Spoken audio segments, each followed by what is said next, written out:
All still getting there. I can see one, two, the Jeep one coming around as well. She's put it down, but pick it up.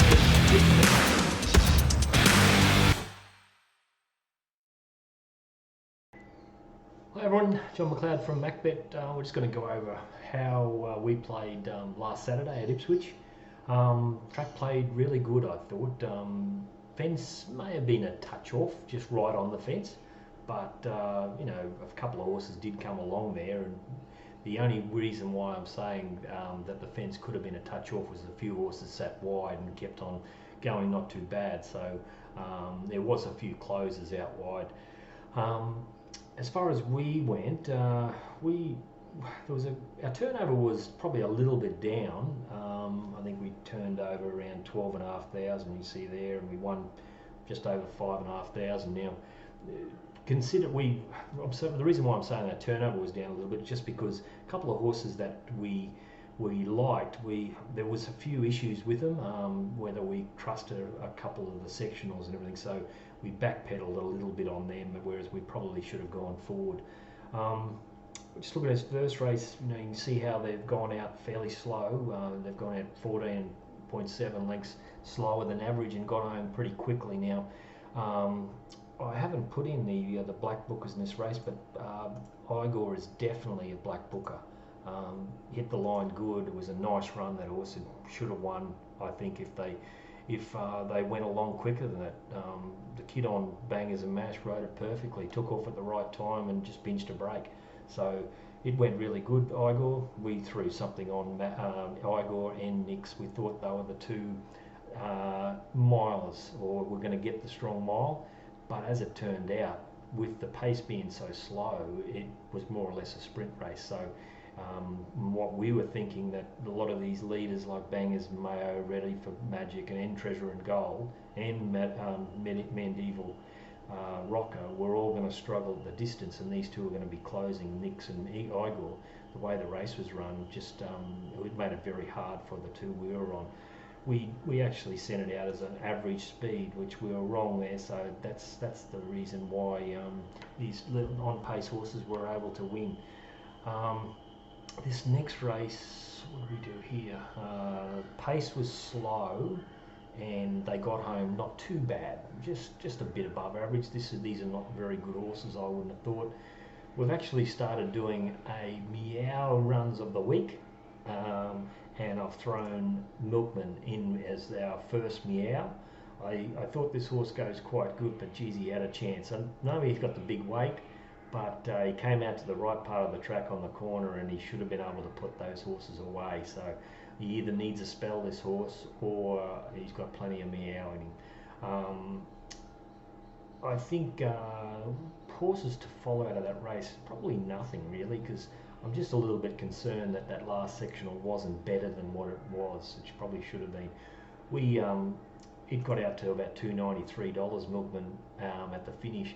I was never going to be on it around the 220 mark, and that's why we didn't put any units on it, but it finished up getting out to that price, and I thought, oh, it's going to be in the right spot, it's going to come in the right spot, it's perfect, and it just didn't do much. So I think we finished up doing 600, so we're doing about 1600 after the first. After the second, next race they went again slow. They went 6 lengths below and got home pretty good for this type of race. That's why Sir Barnabas has gone quite good. He's come in possibly the right part of the track, but geez, he made up a lot of ground the last bit. He just missed the boat. Frad, he should have been going a lot sooner than he did, and he just waited too long, and it was hitting the line good. The second meow of the week is Chaotic. Thought it had a chance, thought it would be in the right spot, came out and just plugged to the line. It was just a fairly weakish type of run, I thought. What did we do there? We bet on the head-to-head against Lee Juge and Sir Barnabas, so we got away with that. And I threw 400 on Chaotic and 500 on Sir Barnabas, so $9. So that was nearly going to be a really good result for us. Finished up doing 300, so we're doing close to 2,000 after 3 races. So we're looking down the barrel here. Next race, this race they didn't go out very fast and just below par, and they got home good. I thought Langro was the right horse. It was always going to be parked in behind him, just in the right spot. That's what happened, and it did good job. I thought his win was quite good. We threw something on the head-to-head. What was it? Langro against Parko, which I thought it would beat it. Like Parko was, coming back in distance, and Langro was going to have the sitting shot at it, and it did. So we got away with the head-to-head, and we threw something on Langro at the $6. So that was all right. Finished up winning. We're back winning. We won 2,500 on that race. So that was all right. Next race, I put in Langro as a smaller black booker because I think this horse might have just found the trick to it, just racing up on the speed, just behind the speed, and using his little kick, and that's what he did in that race. Race 5, went out slow here and got home pretty good. I had no problems with what Duplessis did on right or wrong, considering the way the races run. It was slow, and he just had to do something. He took off and put some pressure on, and the horse just wasn't able to handle it. But nothing wrong with what he did. I thought that was used some initiative in that race. Elixir went good. His sectionals were good. He came to the line just as good as Rensday. We were sort of saying that Rensday was just extremely well in. Considering what he had done previously against a couple of nice horses, so we were happy to throw something on him. This was one of the ones that I was just sitting on the fence how good a run it was, because the winner of that race came out and got beaten at Caloundra, the thing of Curry's. So it may have been just the wet track at Caloundra got the Curry horse beaten, because Rensday went really good in this race. Being able to pick up the leaders through those sectionals, it was quite a good effort. We threw 1,000 on it, and that's a bet at the Gold Coast that I had that actually won. So we were winning. We won about 2,500 with the Gold Coast race. So we were winning a bit over 3,000. Horses to follow, Elixir and Rensday. Both of those horses are worth following, I think. Especially Rensday on a dry track. The wet track, just forget about him. Next race, they'd gone out pretty quickly, got home a little bit slower, but that's about what you'd expect in this type of race. We bet around Matty Rocks to a certain degree. We didn't have it. We had it on top. I think we said this in the podcast earlier in the morning that I'm going to back a few horses at odds in this race, and it wasn't because I didn't like Matty Rocks. I just thought it was short enough at about the 260, I think it was. It got out to 370 at one stage and better on Betfair. So it nearly got out to our market, but we played against him, just trying to get him beaten. Threw something on Viola, which went good. Yenar, we thought it was going to be in the right spot. Champagne Daisy, I thought it was the right horse, being if it had a bit of luck. Got to second too wide and loomed up to win, and just a ticker problem, that horse. Kitty D'Amour went good. We threw something on it. It sat wide and kept on going. It's a little black booker. And All Shiraz at the good odds, it was around $20, I think, at one stage, where it was going to be a really good result. It ran on into second or third position, so it went, or third, I think it was, so it went quite good. So I'm not disappointed the way we played that. We just tried to bet against the favourite a little bit at the price when it was around the 260, and it blew out to near our market. The next race, what do we do here? We're winning around 1,700 after this. Next race, this race was run really quickly early and got home a bit slow, but that's what we were expecting. We had it in there as an 8 speed, which is good, very good for this type this class. Again, I Dream of Green, we were trying to give it a chance at odds because of his last start. I think it held up to a certain degree.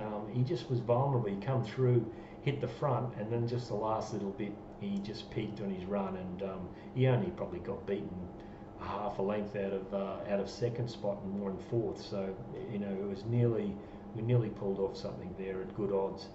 We went back to each way, threw a small quaddie on, went fairly small into a few horses. So we're back winning 600. Horses to follow, Deep Image sat wide the whole trip and kept fighting. He was always going to be in trouble, Deep Image. We were against him.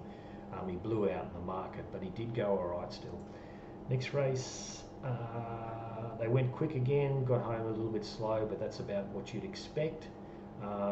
We Well, we bet up on Stuttering here. In the morning, we thought, okay, we can back Stuttering and just save on Chico Malegro, and Chico Malegro really was heavily backed. It shortened right into about 260. It got back out to $283. But Stuttering on Betfair was around the 480, sometimes at $5, and just thought the better option now, what we did was back Stuttering each way, because in the morning he was only 380, $4 maybe, but when it got to 480, I thought, geez, this is too good odds. The place is good. Just going to get the perfect run up on the speed, just off the speed, and he was the right horse. So we had a decent bet on him at those odds. We just kept on increasing our bet. We sent it out on the audio that it's going to be hard to beat, and we got the chocolates. We threw something on Jacama because we had it at $12 and it was 26. Did good jobs, led and just dashed at one stage and just got run down. Our third meow of the week is Chico Malegro. I thought it had every chance. Got into the nice spot, came out on the corner and just plugged to the line. I thought it should have finished the race off a lot better than that. So that was a nice result. We've kicked clear now on that one. The next race, no black bookers. What did we do here? We got this wrong. I didn't really like the winner, Solar Star. There was quite, well backed a little bit, stayed firm at $11. I wasn't sure what was going to happen here because we had three golden runners here with Jimmy Lady, the other one, that were the pace horses. Now Twitchy Frank grabbed hold, he went back. Shelwar went forward but not hard, and Solar Star finished up getting the lead. He did run along a bit quicker than I would have thought he did. Just looking at it live, it looked like a nice lead, but he did go along okay. The win was quite good. But as far as we did, we threw something on Multijar because I thought all the speed was going to be quite good for it to run on. It ran on, but it just wasn't big enough, the speed. River Race, we threw something on Twitchy Frank at a little bit at odds. Persuader, we had good odds, that horse. It firmed up, it was well backed. You can see it went green on our system, which is that it's firmed up. Escape to Paris, we threw something on. It was wide not wide the whole way, but it was pushed wide on the corner and it tried down the straight. It didn't go too bad.